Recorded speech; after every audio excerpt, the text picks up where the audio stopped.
31st night বছরের অন্যান্য দিনগুলোর থেকে একটু ডিফারেন্ট। রাত জাগা, খাওয়া দাওয়া, হৈহুল্লোড়ে ভরা, তার সঙ্গে রয়েছে মদ্যপানও।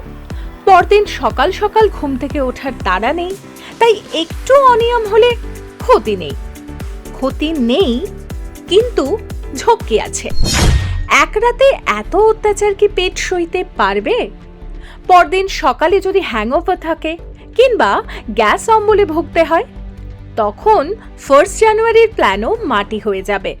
আর যদি অফিস থাকে, আরও চাপ। জেনারেল ফিজিশিয়ান রুদ্রজিৎ পাল বলেন, নিজের লিমিট বা টলারেন্স লেভেল বুঝে মদ্যপান করুন। মদ্যপান করলে অনেক সময় ব্লাড প্রেশার বেড়ে যায়। আনফর্চুনেটলি এটা কেউ বুঝতেই পারে না। তাই পরদিন যদি মারাত্মক হ্যাংওভার থাকে, ঘাড়ে মাথায় যদি যন্ত্রণা হয়, প্যালপিটেশন হয়, ডাক্তারের কাছে যান। এছাড়া গ্যাস অম্বলের ধাত থাকলে ড্রিঙ্ক করার আগেই অ্যান্টাসিড খেয়ে নিন। আর 1 জানুয়ারি অ্যাসিডিটি হলেও গ্যাসের ওষুধে ভরসা। বমি পটি হলে তার জন্য মেডিসিনের হেল্প নিতে পারেন। আর হেডেক হলে একটা প্যারাসিটামলই যথেষ্ট। তবে ভুললে চলবে না, মডারেশন ইজ দ্য কি।